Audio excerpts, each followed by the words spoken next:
Hi everybody, welcome to my channel, or welcome back to my channel. My name's Rebecca of Artistrebeccals, and this is the channel where we have fun with art. And today we're looking to review, I'm looking to review the Khadi greeting card pack from Jackson Art Supplies. Let's go. Let's go somewhere far away. Okay guys, so this is a new pack and you get 5 greeting cards and 5 envelopes.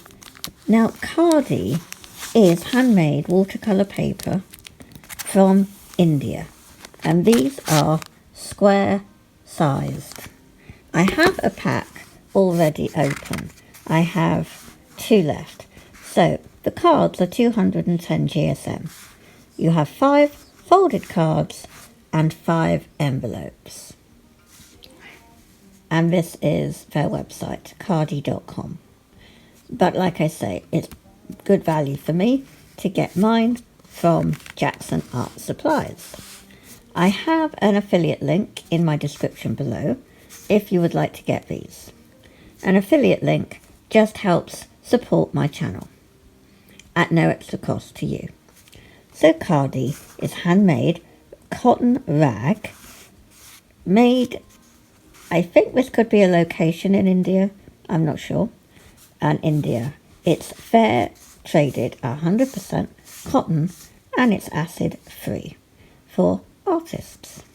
Let's take a look. So this banner just slides off. So there we go. Put that to one side. So you can see this is one of the envelopes made from the paper but thinner. You just have to add glue. There is a adhesive here, but you have to add glue basically. And this is the cards. Lovely deckled edges. See if I can get in on the texture. If any of you have used Khadi papers, then you know what I mean. Some people like and some people don't. I like the cards particularly because they're so convenient and they're artist grade. So they're nice, they feel nice, they look nice for the recipient to get, and I can do watercolours on them. So they're all blank inside. And this was about £5.20 without delivery on Jackson Art Supplies. So I'm going to use the cards that I've already got open. The pack's open. So I showed the new pack that has 5, but I've only actually got about 2 or 3 left in this original pack. So let's first take a look at the card. So it comes, you have a straight edge here, and then the 3 sides are deckled, as in it's been torn off, it's feathered, and that's the same when it's open. I'll try and get a close-up of the texture for you, and that's what it's like front and back, kind of creamy. So I thought we will use my first curated mini palette, which has got Daniel Smith watercolours and Holbein watercolours. I filled up these pans with Holbein watercolour. They're 5mm tubes, and I used half a tube and it almost filled it to the top. When it's dried, it's just a bit dippy in the middle. So this is my first time using the Holbein watercolours, and I'm hoping they have almost fully set in the pan. They're just a bit tacky, but I'm hoping that they're going to be just as good as the Daniel Smith. But like I keep saying, I'm still going to use Daniel Smith, but I'm a little bit The only slight negative for me is the fact that they don't seem to dry properly. And it could be that their recipe or the fact that it's damp, humid in France, in my area where we live. So I'm going to wet the paper. Oh dear, that must have picked up something. Oh well, that's helped. So the sky, I don't think my water's that dirty. But anyway, I like using dirty paint water for painting earthy backgrounds. So it doesn't matter. Just keep in mind that the colours won't be as vibrant if you use dirty paint water. But you're still going to get the flow of the colours that I'm looking to get. And I like to go up and down and side to side to really make sure we're wetting the paper, because this can take a while to actually get all wet. Right, so we've got that. And we're now, I must separate so that I've got the lid for the palette. There we are. Let's sort it out there. And what are we going to do? I'm going to take some of the red here. And I don't think we don't need much of that at all. My goodness. It's very pigmented, the Holbein. You hardly have to touch the brush to it at all. My goodness.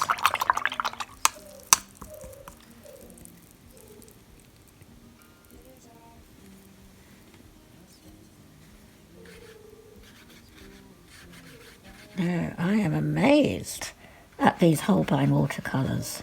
I will have to do a review. Definitely on that. My goodness.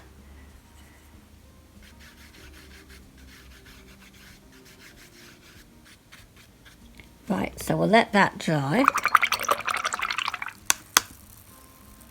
And then using, this is all Daniel Smith that's dried on my palette. So I'm going to be using that colour up.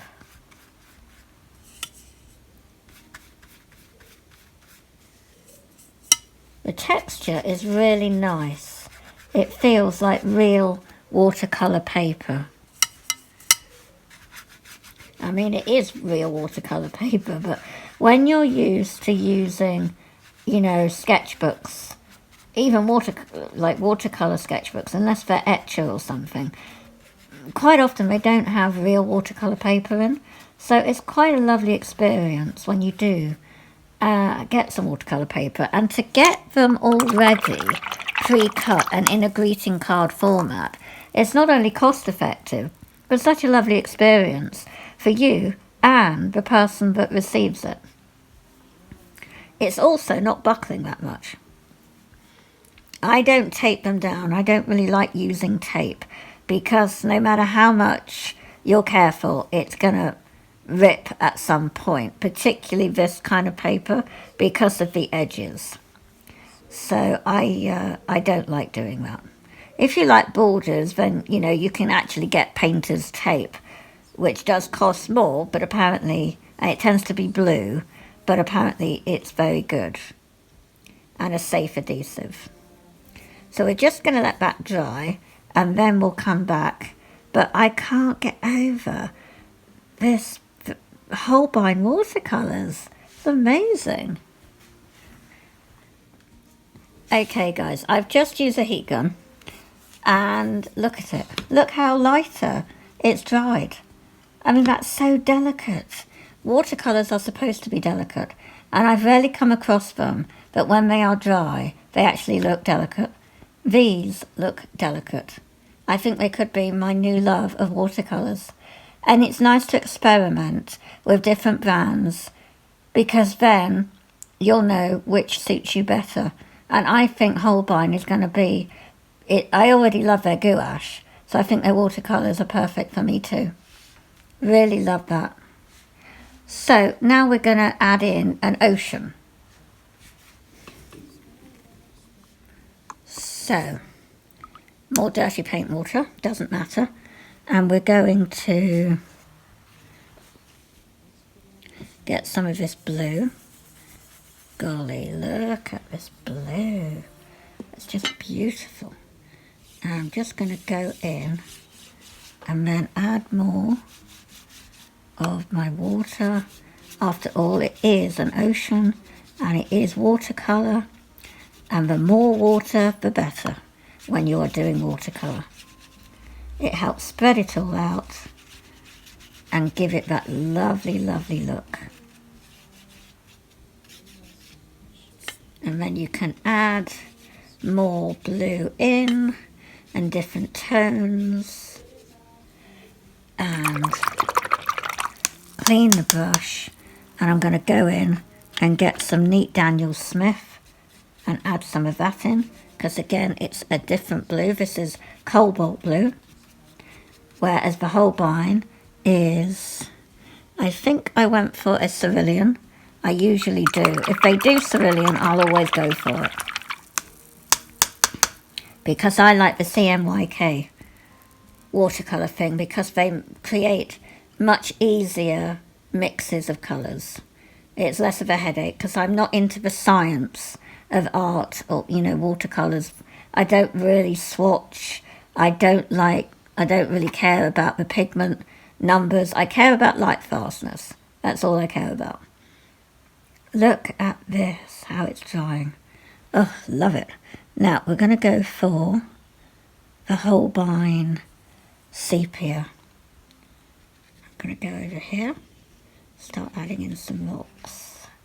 Now this sepia is more browny, it's okay. I thought it might be a little darker, but we can always add more.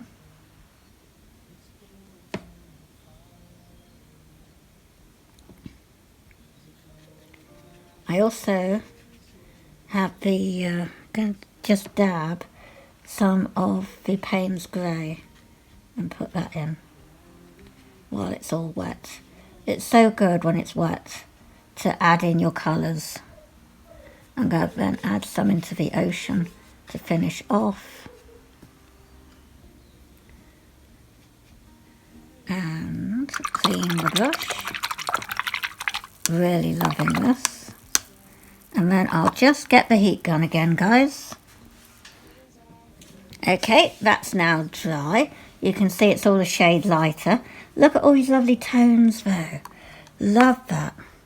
And now I'm going to add in my signature boats, because I always do that, using the Payne's Grey. Just going to go wipe it off on the palette a bit and make it really kind of small, because it is in the distance. And in the evening you can't really see the colour of it or the people. They'll always look a dark colour in the distance.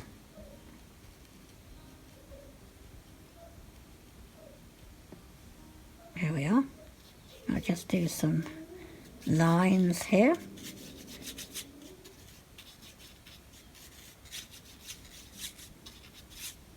There we are.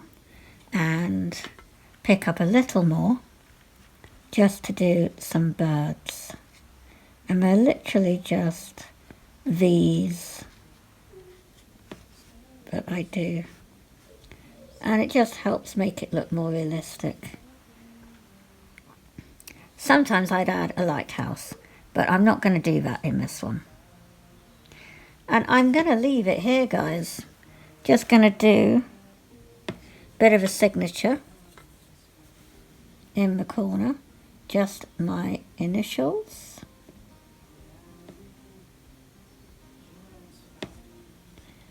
Thanks so much for watching. Don't forget, if you've enjoyed this video, to give me a thumbs up. It helps YouTube know that you enjoyed my content, and they will promote it to more viewers. And if you haven't subscribed already, please consider doing so. It's free to subscribe to my channel, And when you have done, it means that when I upload a new video, you'll get notified and you won't miss out. Thanks ever so much for watching to the very end, guys. I really appreciate it. And I appreciate all of my current subscribers. Thank you for liking my videos and commenting and sharing. I really appreciate it. I'm going to catch you really soon on the next video.